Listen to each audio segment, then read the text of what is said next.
नमस्कार. आरोग्य कट्टा या कट्ट्यामध्ये आपलं सर्वांचं स्वागत आहे. अभिनय कट्ट्याचा आरोग्य कट्टा म्हणजे नक्की काय? बऱ्याच जणांना प्रश्न पडला होता. पण अर्थातच आरोग्य कट्ट्याची गरज आज खूप जास्त तीव्रतेने मला असं वाटतं आपल्या समाजातल्या या प्रत्येक नागरिकाला आहे. आणि म्हणूनच नामदार एकनाथ शिंदे साहेब जे ठाण्याचे पालकमंत्री आणि महाराष्ट्राचे नगरविकास मंत्री आहे, त्यांच्या हस्ते खरं तर आरोग्य कट्ट्याचं पोस्टर अनावरण आपण केलं होतं. आणि आज आरोग्य कट्ट्याला सुरुवात होते. थेट आरोग्य कट्टा आपल्याशी संवाद साधण्यासाठी ठाण्याचे खऱ्या अर्थानं आपण ज्याला म्हणतो की देवदूत ठरलेली जी काही मंडळी असतात, त्याच्यापैकी ठाण्यातलं अग्रगण्य असलेलं असं एक नाव म्हणजे डॉक्टर अमोल गीते सर.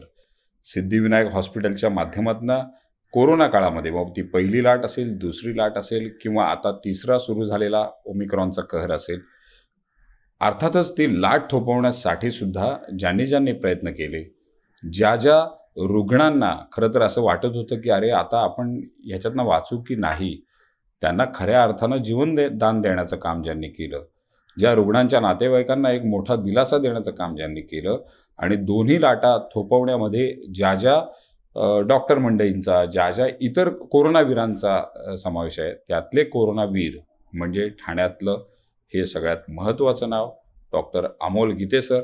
आणि आरोग्य कट्ट्याच्या पहिल्या भागामध्ये अमोल गीते सरांचं स्वागत आहे. नमस्कार सर. आरोग्य कट्टा आपण सुरू केला आहे आणि त्यातल्या पहिल्या भागात तुमची निवड संस्थेच्या माध्यमातून करण्यात आलेली आहे. आणि खरं तर ती संधीसुद्धा आम्हाला तुम्ही दिली की तुम्ही तुमचा वेळ दिला.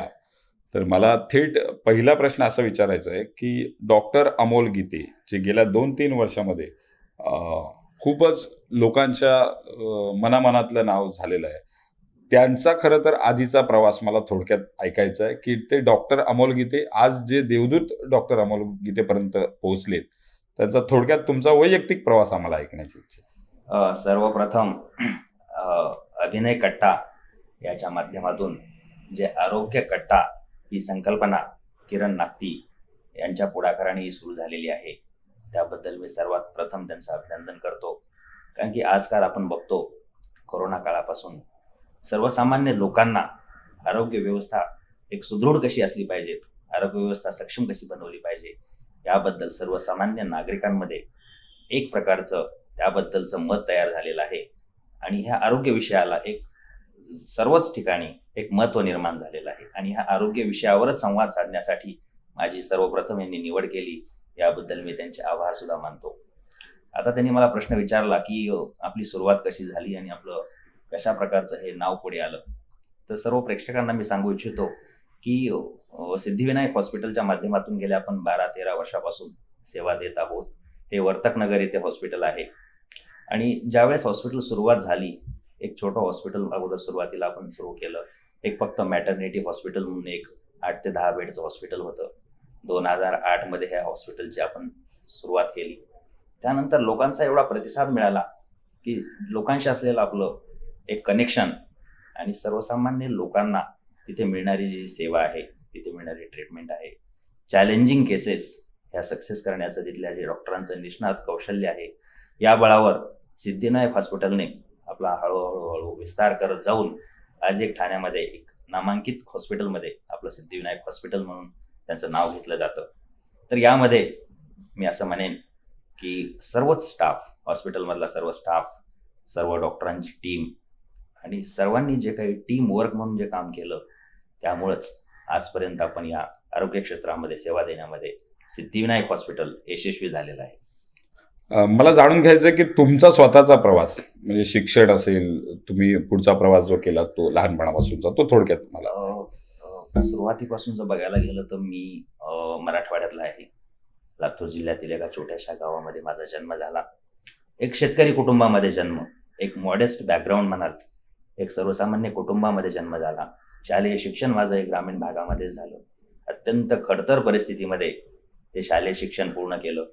त्यानंतर लातूर सारख्या ठिकाणी, जिथे लातूर पॅटर्न म्हणून आपण बघितलं जातं, एकाच कॉलेजचे शेकडो विद्यार्थी तिथे डॉक्टर्स होतात, अशा शाहू कॉलेजमध्ये माझं वैद्यक महाविद्यालयीन शिक्षण झालं, 12वी पर्यंतचं शिक्षण झालं. आणि तिथून खूप मोजक्याच लोकांना KM सारख्या ठिकाणी, KM हॉस्पिटल मुंबई अत्यंत प्रतिष्ठित अशी संस्था आहे. या संस्थेमध्ये ॲडमिशन मिळवण्यासाठी अत्यंत कठोर प्रयत्न करावे लागतात आणि तिथे खूप मोजक्याच मुलांना ॲडमिशन मिळतं. आणि मी लकी समजतो मला की त्या KM सारख्या GS मेडिकल कॉलेज मुंबई इथे माझा त्यावेळेस नंबर लागला आणि तिथून माझं MBBSचं शिक्षण झालं. आणि तिथून जो प्रवास चालू झाला तो आपला ठाण्यामध्ये सिद्धिविनायक हॉस्पिटलची जी स्थापना झाली तिथे येऊन थांबला. खरंच मित्रांनो, मी मगाशी सांगितलं की एक देवदूत डॉक्टर असतात, त्याच्यातलं एक सगळ्यात महत्त्वाचं नाव आहे ते डॉक्टर अमोल गीते.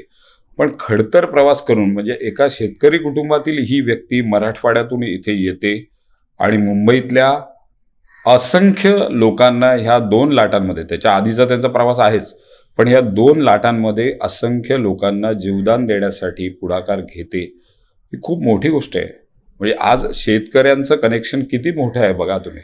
या शेतकऱ्यांचं आपल्या आयुष्यातलं योगदान खूप मोठं आहेच. म्हणजे आज शेतकरी जगला तरच हे सगळं होणार आहे, तर आपण अन्न खाऊ शकतो. ही सगळी गोष्ट महत्त्वाचीच आहे. पण त्याच शेतकरी कुटुंबातला एक मुलगा जो आरोग्य सेवा देता देता इतक्या मोठ्या सेवेचा साक्षीदार होतो आणि स्वतः त्याच्यामध्ये पुढाकार घेऊन जनमानसामध्ये प्रचलित होतो, तो त्यांच्या कर्तृत्वामुळे. तर डॉक्टर, आजची जी परिस्थिती आहे, म्हणजे पहिल्या 2 लाटांचा अनुभव मी स्वतः घेतला आहे. कारण मी अनेक रुग्ण असे रात्री 2-2 वाजता तुम्हाला फोन करून खरं तर त्रास दिलाय, पण तो त्रास न समजता तुम्ही कर्तव्य समजून ते रिसीव्ह केलेत फोन आणि त्यांना आपण ट्रीटमेंट देण्यामध्ये यशस्वी झालेला आहात. त्यामुळे मला स्वतःला मित्रांनो अनुभव आहे की कोविडमध्ये काम करत असताना वी आर फॉर यूच्या माध्यमातून अनेक अशा वेळेला गोष्टी घडलेल्या आहेत, अनेक असे प्रसंग घडलेत की जेव्हा डॉक्टरांना मी रात्री 3-3 वाजता सुद्धा कॉल केले तेव्हा ते पेशंट त्यांनी एक्सेप्ट करून ते बरे सुद्धा केले. तर पहिल्या 2 लाटांबद्दल तुम्ही काय सांगाल? म्हणजे आपल्याला तिसऱ्या लाटेकडे यायचंच आहे, कारण आता लोकांच्या मनात असलेले प्रश्न घेऊन येणारच आहे. पण पहिल्या 2 लाटांबद्दल, अर्थात तुम्ही हॉस्पिटलच्या माध्यमातून केलेलं काम, पण त्या लाटेची तीव्रता जी होती ती नक्की काय होती पहिल्या 2 लाट? आपल्याला सर्वांना लोकांना आठवतच असेल की 1-1.5 वर्षापूर्वी ज्यावेळेस मार्च 2020 मध्ये ही लाट चालू झाली आणि त्यावेळेस ही लाट सर्वांसाठी नवीन होती. डॉक्टरांसाठी नवीन होती, तुमच्यासारख्या सर्वसामान्य लोकांसाठी नवीन होती आणि कुठे काय करायचं हे कोणाला समजत नव्हतं. एक प्रकारचा सावळा गोंधळ चाललेला होता. सगळ्यांच्या लोकांच्या मनामध्ये भीतीचं वातावरण तयार झालेलं होतं आणि त्यावेळेस एवढी संख्या वाढत गेली की कोणाची टेस्ट केली की त्यावेळेस कोविड पॉझिटिव्ह होता. आणि अक्षरशः असं झालं की 2-3 महिने आपण आपलं हॉस्पिटल कोविड हॉस्पिटल ठेवलं. मार्च, एप्रिल आणि मे पर्यंत. मे मध्ये अशी परिस्थिती निर्माण झाली की भीषण परिस्थिती की हा जो पट्टा पूर्ण आहे, कोपरी, किसन नगर, लोकमान्य नगर, वागळे इस्टेट, शास्त्री नगर, वर्तक नगर, माझीवाडा, आपल्या हॉस्पिटलच्या परिसरातील सगळ्या परिसरामध्ये एवढं पॉझिटिव्हिटी रेट वाढलं की दररोज शेकडो रुग्ण मिळायला लागले. एका दिवशी अशी परिस्थिती झाली की आपल्या सिद्धिविनायक हॉस्पिटलमध्ये आपलं नॉन कोविड होतं, पण एकाच दिवशी 30 पॉझिटिव्ह रुग्ण आले. आणि 30 पॉझिटिव्ह रुग्ण आल्याच्या नंतर महापालिकेने असा निर्णय घेतला आणि लोकांमधूनच मागणी आली की सिद्धिविनायक हॉस्पिटल हे आपलं कोविड हॉस्पिटल करून टाका. कारण की लोकांचा एक विश्वास होता, कारण की लोकांना खूप दूरपर्यंत ऍडमिशनसाठी जावं लागत होतं, बेड मिळत नव्हते. एका बेडसाठी 10-20 लोकांचे फोन यायचे. अक्षरशः माझं हॉस्पिटल कोविड असताना आपलेच पेशंट दुसऱ्या हॉस्पिटलमध्ये ऍडमिट करताना मलाही दमछाक व्हायची. रात्री 2-2, 3-3 वाजेपर्यंत कोविड हॉस्पिटलच्या मालकांना मला फोन करावा लागायचा की एक बेड द्या. जणू काय आपल्या घरातलाच फॅमिली मेंबर आहे अशा भावनेतून मी त्या लोकांना फोन करत होतो, विनवणी करत होतो की माझ्यासाठी, माझ्या पेशंटसाठी बेड द्या. तरी पण बऱ्याच वेळेस असं व्हायचं की बेड मिळण्यासाठी दमछाक व्हायची. रात्री 3-3, 4-4 वाजेपर्यंत मला जागा राहावं लागायचं. मग त्या वेळामध्ये सगळे लोकप्रतिनिधी असतील, सन्माननीय नगरसेवक असतील, वेगवेगळ्या पक्षाचे कार्यकर्ते असतील, एक बऱ्याच वर्षापासून माझा जनसंपर्क असल्यामुळे हे सर्व लोक मला फोन करायचे की तुम्ही साहेब काहीतरी, डॉक्टर साहेब काहीतरी करा आणि आमच्या पेशंटसाठी बेड देण्यासाठी प्रयत्न करा. मग त्यावेळेस आपण असा निर्णय घेतला की आपलेच पेशंट दुसरीकडे घेऊन जाणं खूप कठीण होत चाललेलं आहे, तर आपलं हॉस्पिटल सिद्धिविनायक हॉस्पिटललाच कोविड करून टाकू. आणि अक्षरशः ते हॉस्पिटल 1-2 दिवसामध्येच पूर्ण फुल झालं. आणि तिथून जे प्रवास चालू झाला, म्हणजे सुरुवातीला खूप कठीण होतं. कोविड हॉस्पिटल चालू करणं हे खूप कठीण होतं, कारण की त्यावेळेस स्टाफ मिळणंही मुश्किल होतं. जे स्टाफ होते ते पळून जात होते, लोकांमध्ये भीती होती. मग एक कुठल्याही युद्धाचा जसा सेनापती असतो, त्या सेनापती मैदानात उतरून सर्वांना जसं एक प्रकारचं मनोधैर्य उंचावण्यासाठी प्रयत्न करतो, तसं मला त्यावेळेस करावं लागलं. की स्टाफला मी उदाहरण द्यायचो की आपल्या सीमेवर आपले सैनिक काय करत आहेत. आपण दिवाळी दसरा घरी साजरा करतो, परंतु ते सीमेवर ते जाऊन ते लढत आहेत. तर तुमच्या मनामध्ये एक देशप्रेमाची भावना निर्माण करा. आपण जणू काही युद्ध लढत आहोत अशी भावना निर्माण करा. जर ते सैनिक जर घरी परत आले तर आपल्या देशाचं काय होणार, आणि त्यामुळे तुम्ही घरी जाल तर लोकांचं काय होणार. पेशंट मरतील, लोक मरतील. एक प्रकारचं त्याच्यामध्ये एक जिद्द निर्माण केली, त्यांच्यामध्ये एक त्यांचं मानसिक मनोधैर्य उंचावण्याचा प्रयत्न केला आणि एक टीम तयार केली. आणि नशीब माझं चांगलं आहे की मला ती खूप टीम चांगली मिळाली. सर्व स्टाफ एकदम मनमिळावं स्टाफ, कर्तव्यदक्ष स्टाफ आणि निष्णात डॉक्टर्स, ह्या पूर्ण टीमने एकदम झोकून दिलं.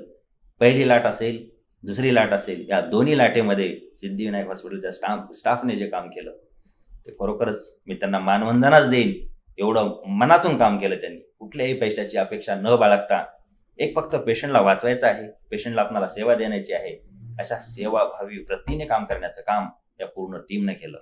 आणि हे करत असताना जसं नागती साहेब आहेत, त्यांनी बरेचसे पेशंट्स त्यांच्या माध्यमातून गोरगरीब लोकांना मदत करण्यासाठी ते ज्यावेळेस पाठवत होते, रात्री 2 वाजता, 3 वाजता, 4 वाजता कधी कधी फोन यायचा की खूप क्रिटिकल पेशंट आहे, कुठेच बेड मिळत नाहीये, आयसीयूचा बेड हवं आहे, व्हेंटिलेटरचा बेड हवं आहे. आता कुठेही बेड नाहीये डॉक्टर, तुम्ही काही करा, परंतु आमच्या पेशंटला वाचवण्यासाठी तुम्ही आपल्या हॉस्पिटलमध्ये बेड द्या, असं त्यावेळेस ज्यावेळेस विनंती करत होते, त्यावेळेस डेफिनेटली मला असं वाटायचं की एका गरीब माणसासाठी, एक सर्वसामान्य माणसासाठी तेवढा प्रयत्न करत आहेत, तेवढी विनंती करत आहेत. त्याच्या विनंतीला मान म्हणून काही करून, बेड जरी फुल असतील तरी एखादा थोडासा स्टेबल पेशंट आयसीयूच्या बाहेर घेऊन आयसीयूमध्ये एक बेड देण्याचा आम्ही त्यावेळेस ज्यांनी आम्हाला फोन केले त्या सर्वांनाच देण्याचा आम्ही प्रयत्न केला. म्हणजे ठाणे शहरातील असंख्य नगरसेवक, असंख्य सर्वसामान्य कार्यकर्ते, या लोकांनी ज्या वेळेस मदतीची हाक दिली त्यावेळेस आम्ही प्रतिसाद दिला आणि बेड देण्याचे प्रयत्न केले. आणि बेड दिल्याच्या नंतर सुद्धा पेशंटला कशा प्रकारची ट्रीटमेंट चाललेली आहे याचा फॉलोअप देण्याचं काम सुद्धा आमच्या डॉक्टर मंडळीने केलं. मी स्वतः पर्सनली पेशंटचे अपडेट सुद्धा ह्या सर्व लोकांना देत होतो. विशेषतः किरण नागती साहेबांना मी खरोखरच त्यांचं नाव इथे उल्लेख का करतोय, कारण की कुठलाही पेशंट ऍडमिट झाल्याच्या नंतर तो पेशंट कसा आहे, त्याची ट्रीटमेंट काय चालू आहे, तो बरा झाला का, तो आयसीयूतून बाहेर आला का, हे डेली अपडेट्स घेण्याचं काम ते करायचे. म्हणजे कार्यकर्ते बरेचसे आहेत जे पेशंट्स पाठवतात पण तिथं त्यांचा प्रश्न संपतो, परंतु यांच्या बाबतीत मात्र मला हे सांगावं लागेल की एकदम मनापासून ते फॉलोअप घ्यायचे पेशंटचा. आणि त्यामुळे त्यांचं आणि पेशंटचं जे काही नातं तयार झालं होतं, त्या नात्यामध्ये जे दोर बांधले गेलेले होते ते दृढ होण्याचं काम या लाटेमध्ये झालेलं आहे. कारण की त्यांनी ते तेवढं विधायकपणे एक सर्वसामान्य लोकांना एक प्रकारचं मदत करण्याचं त्यांचं जे काही मनापासूनची भावना होती ती त्यातून दिसून आली. अर्थात सर, दोन्ही लाटांमध्ये मी तो अनुभव तुमच्या माध्यमातून घेतला. रात्री 2-2 वाजता सुद्धा मी कित्येक वेळेला असं झालं की एकाच घरातले 2 जण आपण घेऊन आलो, त्यातले दोन्ही सिरियस होते, व्हेंटिलेटरवरचा एक पेशंट होता आणि कुठेच बेड मिळत नव्हता. त्यावेळेला तुम्ही ते सगळं करून ते बरे सुद्धा झाले. पण जेव्हा काही रुग्ण दगावत होते तेव्हा खरंच मला असं वाटतं आपल्या सगळ्यांनाच त्रास होतो. तेव्हा काय नेमकी तुमची भावना असायची की अरे ह्याला वाचू शकलो असतो आपण, पण त्यावेळेला हतबल व्हायला होत होतं. अशा वेळेला दुसऱ्या लाटेत स्पेशली मला असं वाटतं असं काही झालं होतं की डेल्टा किंवा या सगळ्या याच्यामध्ये ज्यावेळेस दुसरी लाट आली, दुसरी लाट आल्यानंतर सुरुवातीला एवढं तुफानच आलं, ते एवढ्या केसेस आल्या आणि सगळ्या केसेस क्रिटिकल असायच्या. सर्वांनाच ऑक्सिजनची गरज, एवढी धावपळ, ऑक्सिजनची कमतरता, आयसीयू बेडची कमतरता, व्हेंटिलेटरची कमतरता, म्हणजे एक प्रकारची हेल्थ केअर सिस्टीम अक्षरशः कोलॅप्स होते की काय अशी परिस्थिती निर्माण झाली होती. एका आयसीयू बेडसाठी 10-10, 20-20 पेशंट वेटिंगवर असायचे. आणि ज्यावेळेस पेशंटला आयसीयू बेड मिळायचं नाही, त्यांना योग्य वेळी योग्य उपचार मिळायचे नाहीत, योग्य वेळी त्यांना ऑक्सिजनचं बेड मिळायचं नाही, तर अशा वेळेस पेशंट मृत्यू पावण्याची जास्त शक्यता असते. आपण बघितलं असेल की ठाण्यामध्ये काही ठिकाणी ऑक्सिजन न मिळाल्यामुळे सुद्धा आपण 1-2 उदाहरणं आहेत की त्या ठिकाणी पेशंटचा जीव गेलेला आहे. मग हे होऊ नये म्हणून ॲज अ हॉस्पिटलचा ओनर म्हणून, आणि आपल्या हॉस्पिटलमध्ये सर्व सुविधा वेळेवर मिळाल्या पाहिजेत, ऑक्सिजनची मुबलक उपलब्धता असली पाहिजे, यासाठी अक्षरशः म्हणजे तुम्हाला असा अतिशयोक्ती वाटेल, परंतु रात्री 3-3, 4-4 वाजता मी आणि माझी टीम टेम्पो करून आम्हाला त्या गोडाऊनमध्ये जावं लागायचं, नवी मुंबईला. त्याच्यानंतर तुमचं रबाळे आहे, रबाळेच्या ठिकाणी जावं लागायचं, काही लोक या साईडला मुरबाडला जायचे. म्हणजे जवळपास 2 ते 3 टेम्पो आम्ही फक्त ऑक्सिजन आणण्यासाठीच केले होते. हे करण्याचा उद्देश काय होता, की आपल्यामुळे, आपल्या थोड्याशा रिलॅक्सेशनमुळे आपल्या पेशंटचा जीव जाऊ नये. ऑक्सिजन कुठल्याही परिस्थितीत उपलब्ध झालंच पाहिजेत, या भावनेतून जवळपास 2 ते 3 टीम आपण टाकलेल्या होत्या. आणि एका वेळेस तर मला स्वतः पर्सनली तिथे जाऊन काही करून त्यांच्या पाया पडून सांगावं लागलं, की आम्हाला काही करून 2 ते 3 डिवरा देऊन टाका, का नाही तर आमचे पेशंट मरतील. म्हणून आम्ही नवी मुंबईतून 3 ते 4 डिवरा त्या दिवशी रात्री आणले. मी स्वतः गेलो होतो तिथे आणण्यासाठी, आणि त्यावेळेस तो अनर्थ टळला. आता असं झालं असतं की ऑक्सिजनमुळे पेशंट गेले तर ते मला आयुष्यभर त्याच्या वेदना झाल्या असत्या, की आपण ऑक्सिजन देऊ शकलो नाही म्हणून आपला पेशंट गेला. तर पैशाकडे न बघता तर पेशंट आपला कसा वाचला पाहिजेत. आणि पेशंट हा आपल्या घरातीलच व्यक्ती आहे, आपला नातेवाईक आहे, आपला भाऊ आहे, आपली आई आहे. या भावनेतून आमचा सर्व स्टाफच काम करायचा. म्हणजे आपला पेशंट हा आपल्या घरातलाच नातेवाईक आहे, ही ज्यावेळेस भावना स्टाफच्या मनामध्ये बिंबते त्यावेळेस मग स्टाफ सेवाभावी वृत्तीने काम करायला लागतो. म्हणजे अक्षरशः तुम्हाला 1-2 गोष्टी अशा सांगाव्याशा वाटतात मला, की म्हातारा पेशंट्स जे स्वतःचा हात पण उचलत नाही, ते कोविडमध्ये ॲडमिट असायचे. ओल्ड पेशंट्स 80-90 वर्षाचे म्हातारे, आणि त्यावेळेस जे स्वतः ते अन्नही खाऊ शकायचे नाहीत, त्यावेळेस आपल्या हॉस्पिटलमधील स्टाफ त्या लोकांना अन्न खाऊ घालण्याचंच काम, 2 घास खाऊ घालण्याचं काम सुद्धा आपल्या स्टाफने केलेलं आहे. एक प्रकारचं पेशंटबद्दल आत्मीयता, आपुलकी आणि ह्या भावनेतून काम केल्यामुळे सिद्धिविनायक हॉस्पिटलचा स्टाफ आणि सिद्धिविनायक हॉस्पिटलचं नाव हे पुढे आलं. अर्थात जेव्हा दोन्ही लाटा, म्हणजे दुसरी लाट खूप भयंकर होती अर्थातच, आणि त्याच्यामध्ये अनेक जण आपण गमावली. आपले नातेवाईक, आपल्या आजूबाजूला इमारतीत राहत असलेली लोक, आपले सगळे सोयरे असतील, आपला मित्रपरिवार असेल, जे कालपर्यंत आपल्यासोबत खूप चांगल्या पद्धतीने गप्पा मारत होते, आपली मतं व्यक्त करत होते, ते पुढच्या 5 दिवसात 6 दिवसात नाही येते. ही जेव्हा बातमी आली, म्हणजे फेसबुकच्या पोस्ट जशा वाढदिवसाच्या येतात तशा दुर्दैवानं भावपूर्ण श्रद्धांजलीच्या यायला लागल्या.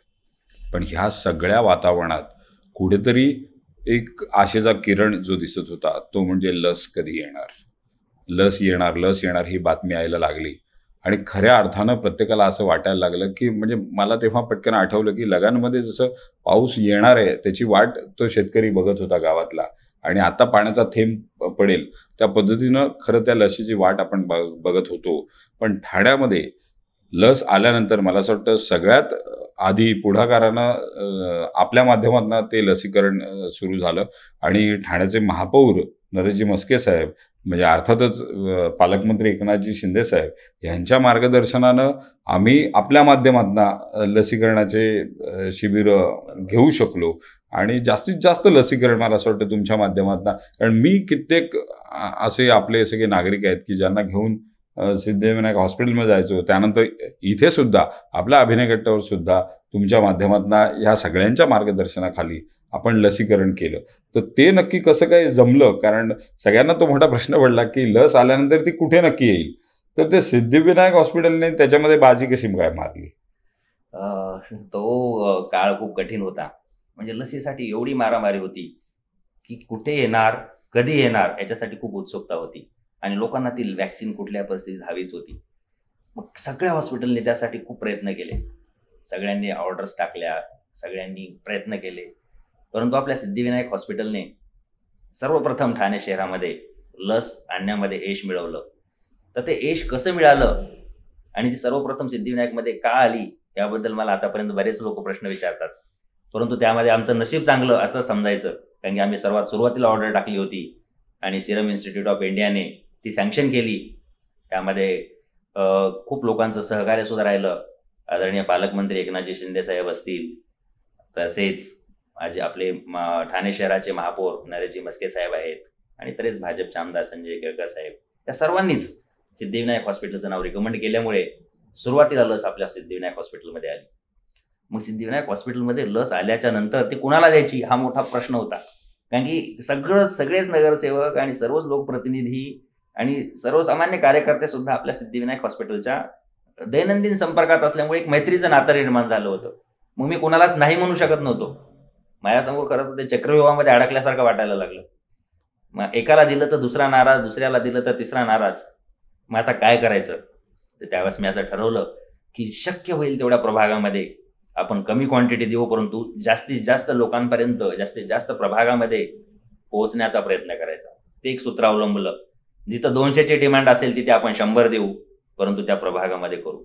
म्हणून आपण काय केलं की सर्वच पक्षाच्या लोकप्रतिनिधींना विश्वासात घेऊन आणि माननीय महापौर साहेब नरेशजी मस्के साहेब यांनी त्याबद्दल मार्गदर्शन केलं आणि त्यांनी सांगितल्याप्रमाणे, तसेच इतरही लोकप्रतिनिधींनी सांगितल्याप्रमाणे आपण ठाणे शहराच्या घोडबंदर पासून ते कोपरीपर्यंत आणि लोकमान्य नगर पासून ते पूर्ण माजेवाडापर्यंत हा सगळा स्पेक्ट्रम जो आहे, सगळ्या प्रभागामध्ये आपण सर्वच लोकप्रतिनिधींना जे शक्य होईल तेवढं वॅक्सिनेशनचे सेशन्स त्यांच्या सोसायटीमध्ये अरेंज करण्यासाठी आपण त्यावेळेस मदत केली. आणि आपला स्टाफ सकाळी 8 वाजल्यापासून ॲट ए टाइम कमीत कमी 5 ते 6 सोसायटीमध्ये दररोज वॅक्सिनेशन द्यायचा. कधी कधी दिवसाच्या आपण 8-8 हजार वॅक्सिनेशन्स पण एका दिवसामध्ये केले त्यावेळेस. पण लोकांची त्यावेळेस डिमांड होती की तुम्ही काही करा, परंतु आमच्याकडे एक छोटं तरी सेशन लावा. त्यामुळे कोणालाही नाराज न करता जास्तीत जास्त प्रभागामध्ये आम्ही त्यावेळेस वॅक्सिनेशन केलं. त्यावेळेस तुम्हाला आश्चर्य वाटेल की आपण ते शासकीय दरानेच दिलं. 780 रुपीजपेक्षा ₹1 आपण कधी जास्त घेतला नाही. काही लोकांनी त्यावेळेस त्या परिस्थितीचा खूप फायदा घेतला. आता मी नाव घेऊ इच्छित नाही, परंतु ₹1000, ₹1200, ₹1400, ₹1500 या रेटने सुद्धा त्यांनी कंपनीला वॅक्सिनेशन दिलं.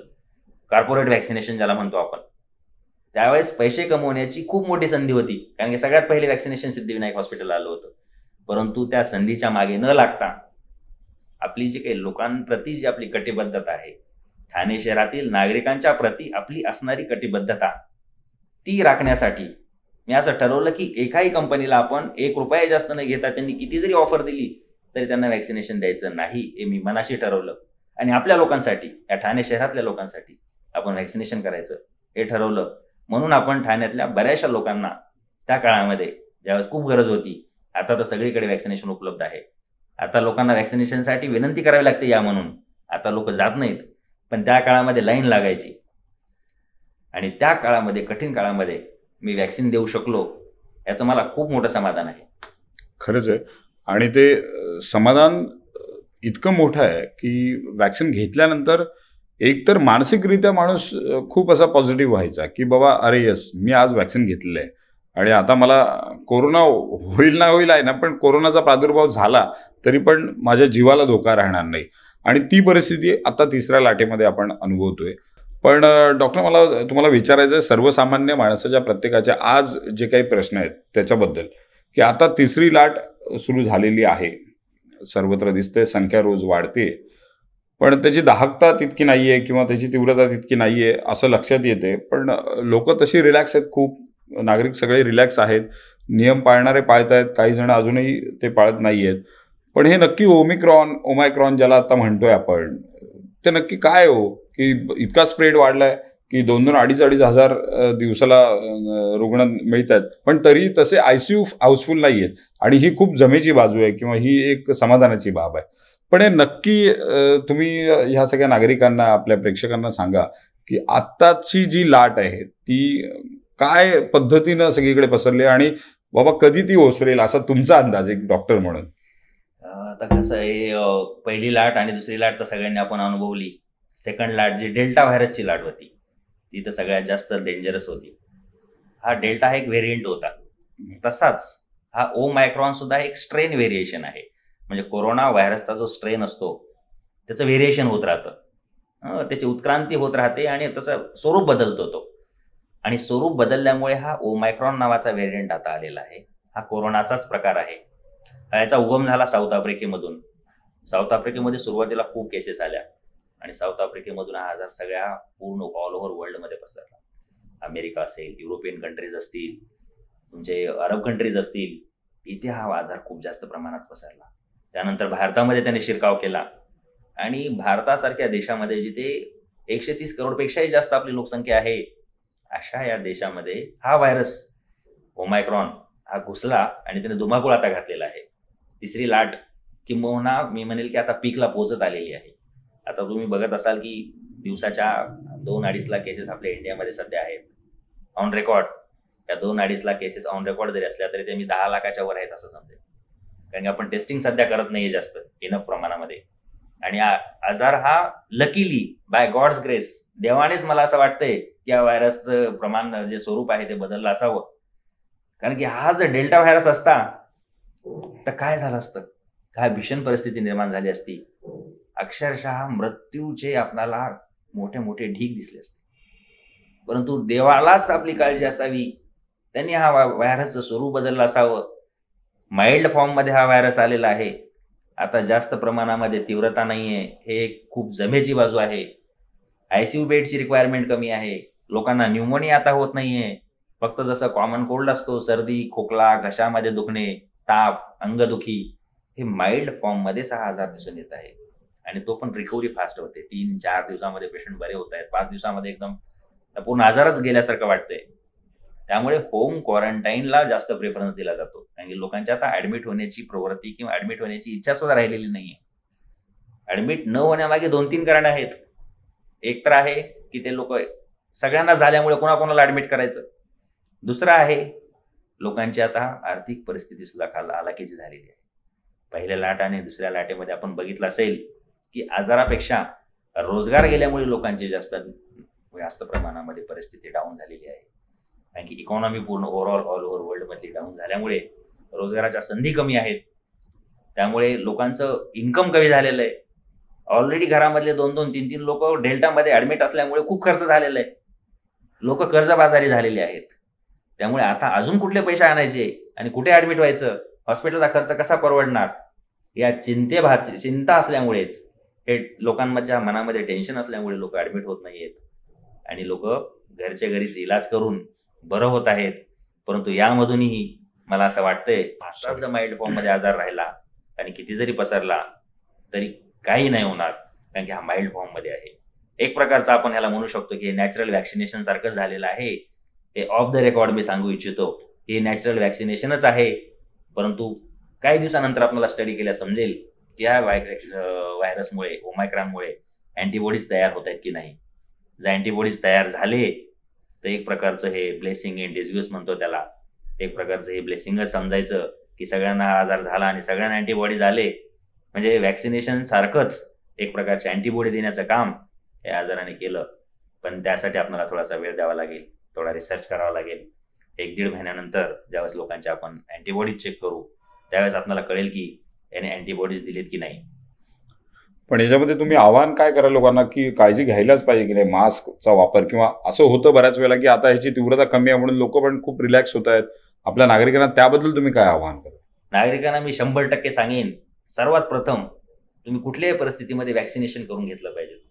कारण की व्हॅक्सिनेशन हा एकच मार्ग आता सध्या तरी दिसतो आहे. कारण की व्हॅक्सिनेशन ज्यांना झालेलं आहे त्या लोकांना आजार जरी झाला तरी खूप माइल्ड होतोय.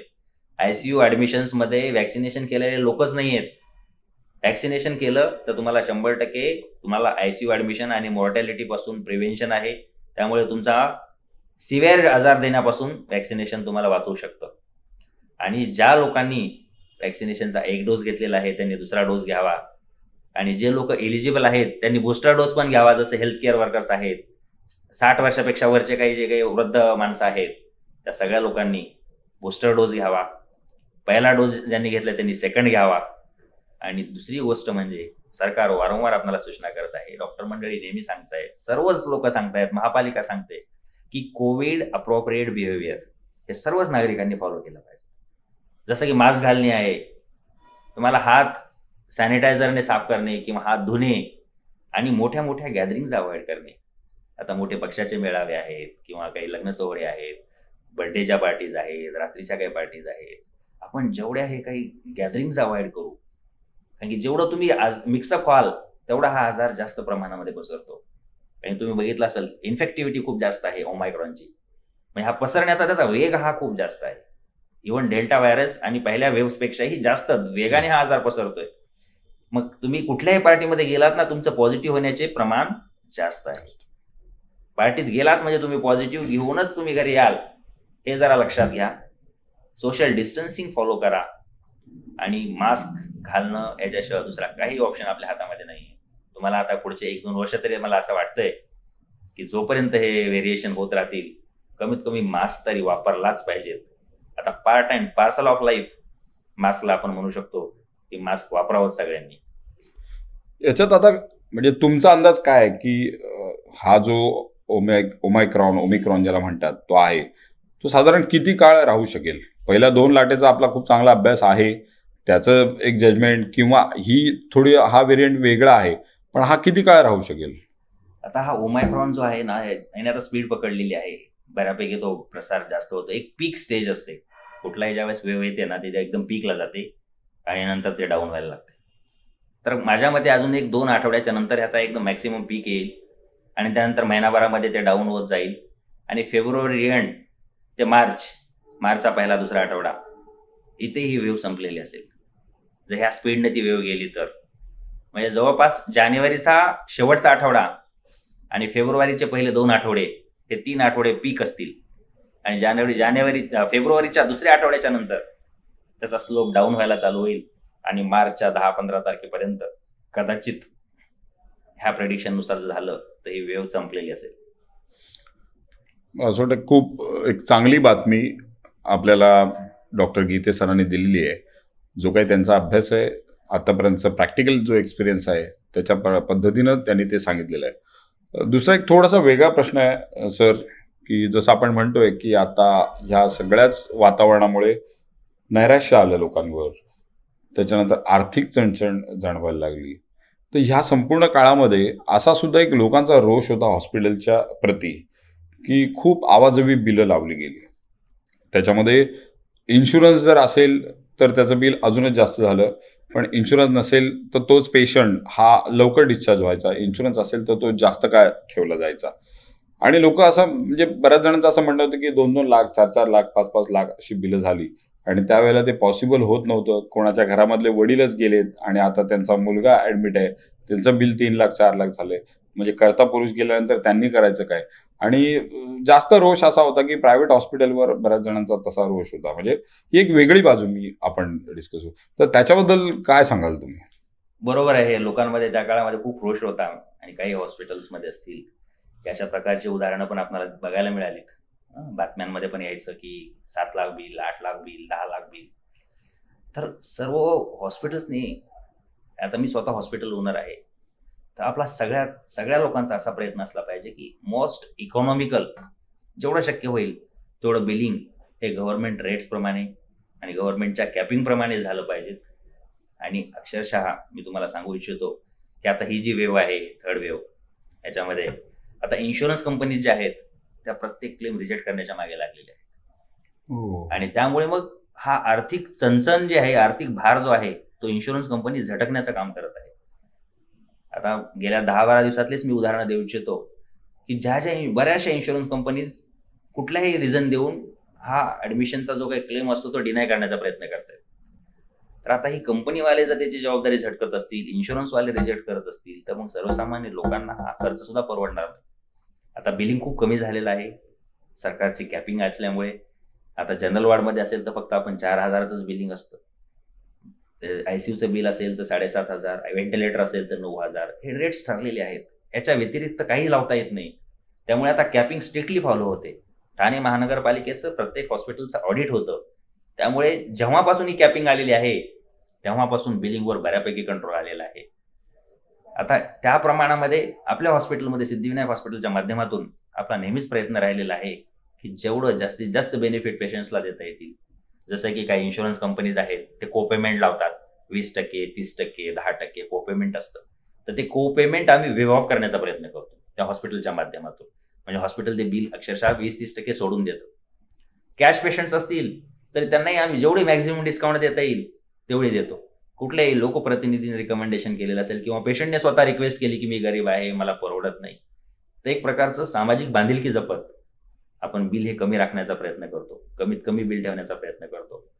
काही लोक खूपच गरीब असतील तर अक्षरशः मी सांगू इच्छितो इथे मुद्दाम की बऱ्याचशा लोकांना आम्ही फ्रीमध्ये पण इलाज केलेला आहे. मग सामाजिक बांधिलकी जपणाऱ्या ज्या काही वेगळ्या गव्हर्नमेंटच्या स्कीम आहेत, ज्या ट्रस्ट आहेत, त्या ट्रस्टच्या माध्यमातून त्यांना फंड उपलब्ध करून देण्याचा प्रयत्न केला. आणि जेवढं शक्य होईल तेवढं गोरगरीब लोकांना या कोविड वेव्हमध्ये जास्त आर्थिक भुर्दंड लागू नये यासाठी आम्ही नेहमीच प्रयत्न चालू ठेवणार आहोत. आणि ऑलरेडी आपण खूप रुग्णांना त्या बाबतीत मदत केलेली आहे, हे मुद्दाम सांगू इच्छितो मी. अर्थात याचा अनुभव मी सुद्धा घेतलेला आहे. म्हणजे वी आर फॉर यूच्या माध्यमातून काम करत असताना बी कॅबिनच्या विभागातल्या 2 रुग्णांचं संपूर्णच्या संपूर्ण बिल डॉक्टरांनी तेव्हा कमी केलं होतं. त्याची परिस्थितीच तशी होती की त्यांच्याकडे तसे पैसेच नव्हते. पण त्या आईचा जीव वाचवणं त्या मुलासाठी खूप महत्त्वाचं होतं. त्यामुळे ट्रीटमेंट सुरू केल्यानंतर अर्थात लक्षात आलं त्यांच्या की अरे आता आपण पैसे देऊ शकत नाही. त्यामुळे ती खूप मोठी अडचण झाली होती. पण सरांना मी रिक्वेस्ट केली की सर असं आहे. महात्मा फुले योजनेमध्ये काय होईल पुढे, त्याचा निकाल काय लागेल याची वाट न बघता आपण जरा प्लीज ते करावं. आणि लागलीच त्यांनी, म्हणजे वेळ न दवडता त्यांनी लागलीच तो निर्णय घेतला. त्याच्यामुळे म्हणजे पहिल्या भागात अर्थात आरोग्य कट्ट्याच्या बोलवण्याच्या मागचं कारण मी स्वतः डॉक्टरांना ते अनुभवलेलं आहे की अर्थात ते प्रोफेशन आहे, कमर्शियल, शेवटी प्रायव्हेट हॉस्पिटल असल्यानंतर ते राहावं लागतं, सगळं मान्य आहे. पण तरीही अशी काही उदाहरणं आहेत जी मी स्वतःसुद्धा ही सेवा देत असताना अनुभवली आणि त्यावेळेला त्यांनी खूप मोठं सहकार्य केलेलं आहे. सर अर्थातच हा सगळा प्रवास सुरू असताना तुम्ही सुद्धा खूप स्ट्रेसमध्ये असता, सगळा संपूर्ण स्टाफ स्ट्रेसमध्ये असतो. तर स्ट्रेस रिलीफ नक्की कसा केला जातो? आता खरं सांगायचं झालं तुम्हाला तर ह्या कोरोना काळामध्ये स्ट्रेस रिलीफ हे करण्यासाठी वेळच मिळाला नाही. कारण की कंटिन्युअसली कोविडच्या एवढे पेशंट्स असायचे आणि डेल्टामध्ये तर खरंच मानसिक एवढा स्ट्रेस झाला त्या वेव्हमध्ये की म्हणजे ते दिवस जरी आठवले तरी अंगावर अजूनही काटे येतात की एक पेशंट वाचवण्यासाठी, एका दिवशी आपल्याला ऑक्सिजन मिळवण्यासाठी एवढं झगडावं लागायचं की अक्षरशः म्हणजे जणू काय आपण भीक मागतोय असं. त्या ऑक्सिजन वेंडर जे असतात, ऑक्सिजन सप्लाय करणाऱ्या ज्या कंपनी असतात, त्यांना सकाळपासून मागे लावायचं, काही करा, मला आज 5 डेव्हलपर मिळालेच पाहिजेत, मला 10 मिळालेच पाहिजेत. महापालिकेचे अधिकारी असतील, महापालिकेचे डेप्युटी कमिशनर असतील, कधी कधी आम्हाला अक्षरशः आपल्या पालकमंत्र्यांना सुद्धा विनवणी करावी लागायची. पण मी ते प्रेक्षकांना सांगू इच्छितो की त्या काळामध्ये ज्यावेळेस ऑक्सिजनचा खूपच शॉर्टेज होतं, त्या काळामध्ये शिंदे साहेबांनी आपल्या हॉस्पिटललाच नव्हे तर ठाणे शहरातील सर्वच हॉस्पिटलला ऑक्सिजन मिळवण्यासाठी खूप सहकार्य केलं. कधी कधी तर त्यांचा मला डायरेक्ट फोन यायचा की झालं का, ऑक्सिजन मिळाले का. म्हणजे इतका फॉलोअप घेणारा हा आपला पालकमंत्री आपला आहे, हे खरोखरच मी नशीब समजतो. नाही तर बाकीच्या शहरामध्ये असं होत नाही. एवढा स्वतः पर्सनली माणूस हा फॉलोअप घेतो. रात्री 11-12 वाजता त्यांचा फोन येतो की आपल्या सिद्धिविनायकमध्ये आले का डिवरा सिलेंडर्स.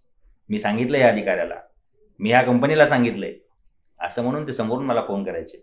कधी कधी पेशंटचं स्टेटस विचारण्यासाठीच पण ते फोन करायचे की हा माझा जवळचा ओळखीचा पेशंट आहे, काय झालं त्याचं, काय पोझिशन आहे, कसं आहे त्याचं, प्रोग्रेस कशी आहे. म्हणजे एक मंत्री आणि एवढा मोठा कॅबिनेट मिनिस्टर एका हॉस्पिटलशी असा संवाद साधतो, हॉस्पिटलचे प्रॉब्लेम सॉल्व्ह करण्यासाठी मदत करतो. हे खरोखरच एक वेगळा अनुभव मला त्या काळामध्ये आला. मी शिंदे साहेबांचे आभार मानतो. या ठाणे शहराच्या ज्या कोविडच्या लढ्यामध्ये त्यांचं जे योगदान राहिलेलं आहे ते खरोखरच अतुलनीय आहे. असा नेता या ठाणे शहराला मिळणं हे आपलं भाग्य समजतो. क्या बात आहे. खरंच आहे. खरं तर आरोग्य कट्ट्याच्या माध्यमातून संवाद साधत असताना एक गोष्टी उलगडत गेल्या. आरोग्य हा विषय किती महत्त्वाचा आहे हा आपले ठाण्याचे पालकमंत्री एकनाथ शिंदे साहेब यांनी नेहमीच जाणलेलं आहे. पण हे खूप मोठं उदाहरण जे सरांनी स्वतः सांगितलं आणि त्याचा मी पुन्हा एकदा त्याला पुढे एक्सटेन्शन देऊ इच्छितो की हे सगळं काम करत असताना एका वेगळ्या इस्पितळामध्ये 6 रुग्ण होते ज्यांचा ऑक्सिजन पुढच्या 1 तासात संपणार आहे हे डॉक्टरांना समजलं होतं. हतबल झाले होते ते डॉक्टर, त्या हॉस्पिटलचे मालक. आणि रात्री 2 वाजता मला मुंबईमधल्या एका मंत्र्याच्या PAचा फोन आला की माझे नातेवाईक त्या इस्पितळामध्ये आहेत आणि त्यांना डॉक्टरांनी असं सांगितलं की पुढच्या 1 तासाचाच ऑक्सिजन आहे. आणि असे 6 रुग्ण जे 1 तासानंतर ऑक्सिजन आम्हाला देता येणार नाही अशा परिस्थिती होते. तर डॉक्टरांनी अक्षरशः डोळ्यातनं त्यांच्या पाणी येत होतं, अशी परिस्थिती होती. त्यावेळेला नक्की आपल्याला कोण मदत करणार, कारण ऑक्सिजन प्रत्येकच ठिकाणी शॉर्टेज होता. त्यावेळेला रात्री 2:15 वाजता मी शिंदे साहेबांना फोन केला. साहेबांनी सांगितलं, किरण काय झालं. मी म्हटलं साहेब असं असं झालं आहे आणि खूप मोठी दुर्घटना घडू शकते ही. साहेबांनी लागलीच सांगितलं थांब मी 5 मिनिटात तुला कॉल करतो. ॲडिशनल कमिशनरांना फोन केला. त्यानंतर त्यांचा नंबर नवीन आले होते, गणेश देशमुख नावाचे ॲडिशनल कमिशनर, त्यांना फोन केला. त्यांना सांगितलं, महापौरांशी बोलले आणि त्याच्यानंतर त्याने सांगितलं मी असं असं बोललेलो आहे, तू त्यांचा फॉलोअप घे, आपल्याला ग्लोबलला त्यांना शिफ्ट करता येईल. बेडची अरेंजमेंट मी स्वतः सांगितलेले त्यामुळे तिथे होईल. 6च्या 6 रुग्णांना मी पहाटे 4 वाजेपर्यंत तिथेच होतो त्या हॉस्पिटलच्या खाली.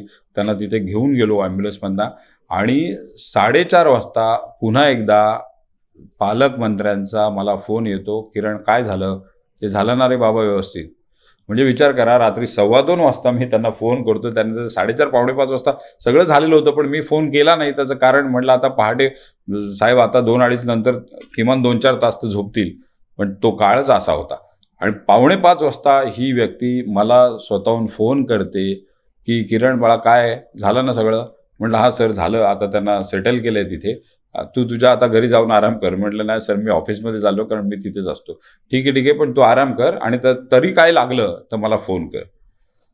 म्हणजे असे पालकमंत्री जर ठाण्याला लाभलेले आहेत, तर पक्ष किंवा ह्याच्या पलीकडे जाऊन काम करणारा हा नेता असलेला कार्यकर्ता, अजूनही जिवंत असलेले मंत्री ज्याला म्हणू, खरंच आहे हे ठाण्याचं भाग्य आहे. पण सर ह्या संपूर्ण प्रवासामध्ये अनेक जणांचं सहकार्य तुम्हाला सुद्धा लाभलं. त्याच्यामुळे आज डॉक्टर अमोल गीते हे नाव किंवा सिद्धिविनायक हॉस्पिटल हे नाव कुठेतरी एक विश्वासास सार्थ ठरलेलं आहे. कारण ह्याचा अनुभव मी सुद्धा स्वतः घेतलेला आहे बऱ्याच वेळेला. आता तुम्हाला म्हणजे मला ते विचारायचं आहे, की सर्वसामान्य नागरिक आता ही मुलाखत बघतायत, हा संवाद ऐकतायत, की सिद्धिविनायक हॉस्पिटलमध्ये आल्यानंतर अशा काही योजना तुमच्याकडे आहेत का, की अगदी म्हणजे ज्याला म्हणतो की पॉवर्टी लाईनच्या खाली असलेला माणूस आहे, की ज्याला प्रायव्हेट हॉस्पिटलमध्ये जाण्याची भीती वाटते आणि मग तो आजार बळावतो. माझ्या खिशात पैसे नाही आहेत म्हणून मी तो आजार तसाच राहतो, नाही रे पैसे नाहीत नंतर बघीन नंतर बघीन. तर अशा कुठल्या सुविधा आहेत का, अशा काही योजना आहेत का ज्याच्या माध्यमातून आम्ही बिंदास तुमच्याकडे येऊ शकतो, बाबा माझ्याकडे तसे पैसे नाही आहेत पण ही योजना मला लागू होईल का?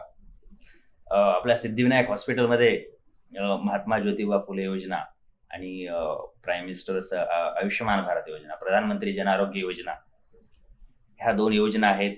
बिलो पॉवर्टी लाईन लोकांसाठी आहेत. परंतु कोविड काळामध्ये हे कोविडसाठी जे काही पॅकेजेस होते, म्हणजे मी या कट्ट्याच्या माध्यमातून म्हणजे सरकारला आवाहन करेन की कोविडसाठी जे पॅकेजेस आहेत ते क्लिअर कट पॅकेजेस नाही आहेत. त्याच्यामध्ये फक्त एक रेस्पिरेटरी डिस्ट्रेस म्हणजे ज्यांना श्वास घ्यायला त्रास होतो अशाच रुग्णांसाठी त्याच्यामध्ये पॅकेजेस आहेत. जे काही स्टेबल पेशंट आहेत विदाऊट व्हेंटिलेटर अशा पेशंटसाठी क्लिअर कट पॅकेज नसल्यामुळे आपण कोविड रुग्णांना त्यामध्ये कुठलं पॅकेज सिलेक्ट करायचं यामध्ये संभ्रम असल्यामुळे आणि सरकारच्याही क्लिअर कट गाईडलाईन्स नसल्यामुळे बरेचसे रुग्ण त्या योजनेचा लाभ घेऊ शकत नाहीत. आदरणीय पालकमंत्री एकनाथजी शिंदे साहेब यांनाही मध्ये मी विनंती केलेली आहे, तर ते बोलले आपण काहीतरी करू त्याच्यामध्ये. आणि त्यांना एक विशेषतः मंगेश चिवटे आपले जे काही आरोग्य विभागाचं काम बघतात त्यांच्याशी या संदर्भामध्ये मी बोललो होतो. ते बोलले की आपण आरोग्यमंत्र्यांशी बोलू आणि असं काही पॅकेजेस जे स्टेबल पेशंट आहेत, ज्यांना ऑक्सिजनची गरज नाही, ज्यांना व्हेंटिलेटरची गरज नाही, अशा रुग्णांसाठी काही एखादं पॅकेज थोडासा 30-40 हजाराचा करता येईल का, त्याच्यातून जर त्यांनी मार्ग काढला तर मला तर वाटतंय की इथून पुढे काही कोविडच्या लाटी येतील आणि जे स्टेबल पेशंट असतील त्यांच्यासाठी मग आपण त्या माध्यमातून सेवा देऊ शकतो. आता सध्या फक्त जे व्हेंटिलेटरवर पेशंट आहेत आणि जे क्रिटिकल पेशंट्स आहेत यांच्यासाठी रेस्पिरेटरी डिस्ट्रेस नावाचं जे पॅकेज आहे त्या माध्यमातून आपण देऊ शकतो. खूप गरीब रुग्ण असतील, बिलो पॉवर्टी लाईनचे पेशंट्स असतील आणि कुणीही रिक्वेस्ट केली तर आपण त्यांना मोफत त्या बाबतीमध्ये इलाज करू शकतो. त्या कट्ट्याच्या माध्यमातून मी सर्व प्रेक्षकांना सांगू इच्छितो. त्याचबरोबर आपल्या हॉस्पिटलमध्ये सेंट्रल गव्हर्नमेंट हेल्थ स्कीम आहे. म्हणजे सेंट्रल गव्हर्नमेंटचे जे एम्प्लॉईज आहेत त्यांच्यासाठी फ्रीमध्ये ट्रीटमेंट आपल्या हॉस्पिटलमध्ये मिळते. त्याचबरोबर आपल्याकडे महाराष्ट्र पोलीस कुटुंब कल्याण योजना आहे. म्हणजे पोलीस जे काही ऑफिसर्स आहेत, पोलीस कर्मचारी आहेत, तर त्यांना सुद्धा त्या स्कीमच्या माध्यमातून आपण मोफत इलाज देतो. शेकडो पोलीस कर्मचाऱ्यांना आपण या योजनेच्या माध्यमातून मोफत त्या स्कीमच्या माध्यमातून इलाज केलेला आहे. आपल्याकडे सर्वच कॅशलेस सुविधा उपलब्ध आहेत. ज्यांच्याकडे मेडिक्लेम्स आहेत, सर्वच कंपनीचे कॅशलेस असल्यामुळे ज्यांचे मेडिक्लेम आहेत त्यांनाही कुठलेही डिपॉझिट न भरता किंवा कुठल्या प्रकारचा कोपेमेंट न भरता, म्हणजे त्यांच्यावर काही आर्थिक भुर्दंड न येता त्या कंपनीच्या माध्यमातून, इन्शुरन्स कंपनीच्या माध्यमातून आपण सेवा देऊ शकतो, कॅशलेस देऊ शकतो. म्हणजे त्यांना कुठल्या प्रकारचं बिल भरण्याची गरज नाही. तर अशा प्रकारच्या वेगवेगळ्या योजना आहेत आणि ह्या योजनेचा सर्व प्रेक्षक लाभ घेऊ शकतात. फक्त सरकारला माझी कळकळीची विनंती आहे की स्टेबल पेशंटसाठी एखादं कुठलं तरी डेझिग्नेटेड पॅकेज जाहीर केलं, जे काही प्रॅक्टिकली हॉस्पिटललाही परवडेल. कारण की 30-40 हजार तर खर्च प्रत्येक पेशंटवर येतोच. जर प्रॅक्टिकली सरकारनं धोरण ठरवलं की 30-40 हजाराचं एक स्टेबल पेशंटचं 6-7 दिवसाच्या ॲडमिशनचं पॅकेज, तर आपण सर्व स्टेबल पेशंट त्यामध्ये कव्हर करू शकतो आणि लोकांचा हेडेक कमी होऊन जाईल आणि ते सरकारने डिक्लेअर करून टाकावं. आरोग्य कट्ट्याच्या माध्यमातून अर्थात डॉक्टर अमोल गीते यांनी जी मागणी केलेली आहे ती पालकमंत्री नामदार एकनाथ शिंदे साहेबांच्या पर्यंत पोहोचवण्याचं काम त्यांनी सुद्धा केलेलं आहे आणि आम्ही सुद्धा नक्कीच करू आणि यावर एक पॅकेज लवकरच जाहीर करण्याची विनंती आपण करू, ज्याच्यामुळे बिलो पॉवर्टी लाईनवाली जी मंडळी आहे जी फक्त पैशा अभावी कुठेतरी मला असं वाटतं तो आजार बळावतोय आणि ती घटना घडते तर त्याच्यापासून वंचित राहतील. अर्थातच मला असं वाटतं डॉक्टर अमोल गीते यांनी ज्या पद्धतीनं आज संवाद साधलेला आहे तो सर्वसामान्य प्रत्येक नागरिकांसाठी, काही रुग्णांसाठी, त्यांच्या नातेवाईकांसाठी खूप दिलासादायक हा असणार आहे. हा संवाद नक्कीच प्रत्येक जण बघेल याच्याबद्दल माझ्या मनात शंका नाही. असाच प्रवास डॉक्टर सर तुमचा सिद्धिविनायक हॉस्पिटलचा हा सुरू राहो आणि येणाऱ्या दिवसात सुद्धा अर्थात रुग्ण वाढू नये ही आमची स्वामींचरणी प्रार्थना आहेच, पण तुमच्याकडे आलेल्याला प्रत्येकाला जीवनदान मिळो आणि त्याच्यासाठी तुम्ही देवदूत ठरो, तुमचा संपूर्ण स्टाफ देवदूत ठरो ही मी स्वामींकडे प्रार्थना करतो आणि तुमच्या या प्रवासाला सलाम करतो. थँक्यू. जाता जाता प्रेक्षकांना एवढंच मी सांगेन आणि किरण नागती साहेबांना एवढं मी एक विनंती करेन की त्यांनी जे काही या गेल्या 2-3 वर्षामध्ये काम केलेलं आहे अभिनय कट्ट्याच्या माध्यमातून गोरगरीब लोकांना हॉस्पिटलचे बेड मिळवून देणे, रेमडेसिवीर इंजेक्शनसाठी मदत असेल, वॅक्सिनेशनसाठी मदत असेल आणि नवोदित कलाकारांच्या कलागुणांना वाव देण्याचं काम करत आहेत. ते असंच काम त्यांनी चालू ठेवावं आणि कुठेही त्यांना वाटलं की हेल्थ रिलेटेड काही गरज आहे तर 100% कधीही त्यांनी आम्हाला फोन करावा. सिद्धिविनायक हॉस्पिटलचे 24 तास दरवाजे उघडे असतील आणि गोरगरीब लोकांना पैशाशिवाय हॉस्पिटलमध्ये घेतलं नाही असं आयुष्यामध्ये माझ्या कधीच होणार नाही. आम्ही इथे शब्द देतो. थँक्यू. हा शब्द खूप महत्वाचा आहे आणि ह्या शब्दाला खरं तर रिस्पेक्ट करत, ह्या शब्दाचा सन्मान करत वी आर फॉर यूच्या ह्या संपूर्ण प्रवासामध्ये येणाऱ्या दिवसात सुद्धा गीते सर असेच आपल्या खांद्याला खांदा राहून उभे राहतील आणि मगच आपण 24 तास जी आपल्या इथून सुद्धा सेवा देतो त्याचं सार्थक होईल. खऱ्या अर्थानं आज मला असं वाटतं हा पहिला कट्टा संपन्न झालेला आहे. ज्या आरोग्य कट्ट्याचा पहिला भाग हा नक्कीच आपण सगळ्यांनी बघायचा आहे आणि तो शेअर सुद्धा करायचा आहे. आपल्या प्रतिक्रिया ज्या असतील त्या कमेंटमध्ये आपण टाकूया आणि आपले काही प्रश्न असतील जे गीते सरांना विचारायचे ते सुद्धा आपण कमेंटमध्ये किंवा आमच्याकडे आणले, पाठवले तर आम्ही त्यांच्यापर्यंत ते पोहोचू. धन्यवाद.